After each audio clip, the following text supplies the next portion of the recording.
Hey, ¿qué es la que hay, mi gente? Es Rocky here from SpeakSpanishFaster.com y hoy tenemos el tema de los cognados. Los cognados son palabras que se relacionan como primo lejano hablando por teléfono, aunque se parezcan entre sí, suenan diferentes y muchas veces no dicen lo mismo.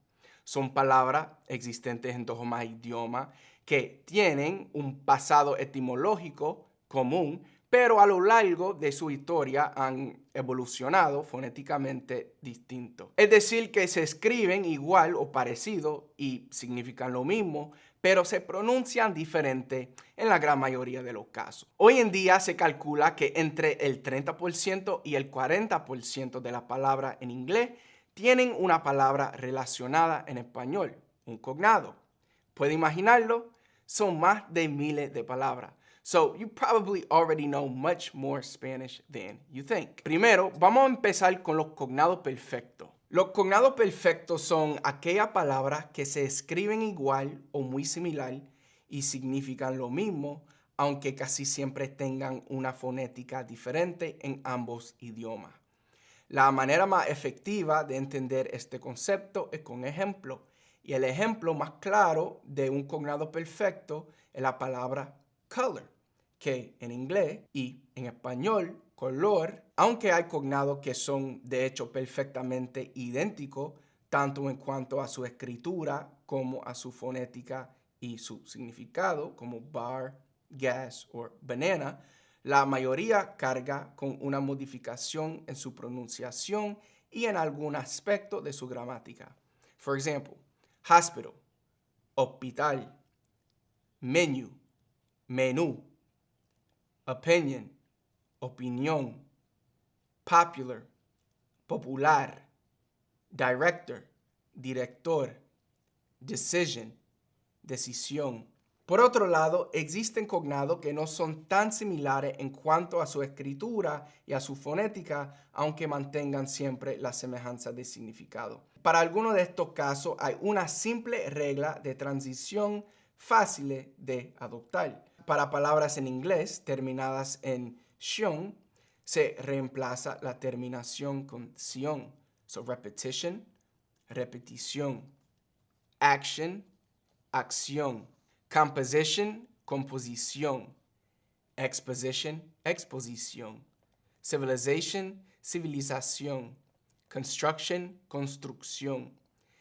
Para palabras en inglés terminadas en ary, se reemplaza la terminación con ario. Contrary, contrario. Diary, diario. Solitary, solitario. Temporary, temporario. Salary, salario. Complementary, complementario. Para palabra en inglés terminada en IC o CT, se le añade una O al final. So panic, pánico. Domestic, doméstico. Ironic, irónico. Act, acto. Insect, insecto. Product, producto. Y para palabra en inglés terminada en aus, se reemplaza la terminación con oso. So curious, curioso. Furious, furioso. Nervous, nervioso. Precious, precioso. Contagious, contagioso.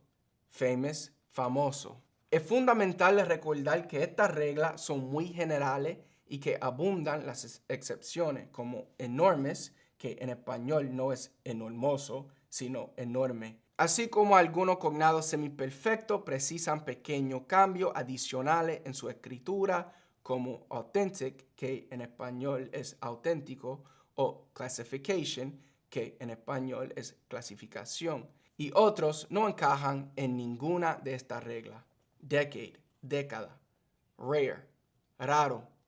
Abundant, abundante. Air, aire. Vehicle, vehículo. Soldier, soldado. Por último, existen los también llamados falsos amigos, por lo engañoso que pueden ser. Los falsos cognados son palabras o términos que son similares en su forma, pero que acarrean significados diferentes, lo que lleva casi siempre a confusiones. Advertencia es similar to advertisement. but you translate it as warning. Embarazada is very close to embarrassed, but it's translated as being pregnant. Molestar is close to molest, but you translate it as to annoy. Chocar is similar to choke, pero se traduce como crash or hit. Sopa is very close to soap, but you translate it as soup. Realizar is similar to realize, but you translate it as to do. Carta is similar to cart, but you translate it as letter. Casualidad es similar a casualty, pero se traduce como coincidence. Dinero, we all love dinero. Dinero is similar to dinner, pero se traduce como money. Now, of course, there's no specific rule that will tell you when a word is a cognate every single time, but at least knowing this, as we talked about earlier, 30 to 40% of the words in Spanish have cognates in English. So that means you already have a head start when you are learning Spanish. The key now is to figure out what are those cognates. When you know that, then you're almost halfway there to knowing all the words in the Spanish dictionary. No, but in all seriousness, being aware of these words is definitely going to help you retain Spanish better, and it's going to help you understand Spanish better because you'll be able to use context clues, you'll be able to use words that sound like an English word, and you'll be able to use that to make sentences more comprehensible. So if you found this video helpful and you're looking to take your Spanish to the next level, simply click the first link that's in the description, or I will also pin it down below in the comments, and that'll take you to speakspanishfaster.com/YouTube, where I will reveal to you my 3 biggest secrets to learning Spanish faster. If you found this video helpful, be sure to hit the thumbs up for me, comment below, let me know what else you need help with. Anything, you know I got you. That's why this channel exists. That's why I created this channel, is to help you learn to speak Spanish faster. Last but not least, please do not forget to hit that red subscribe button, turn on notifications so you never miss another video. Hasta la próxima, ¿ve? Hablamos.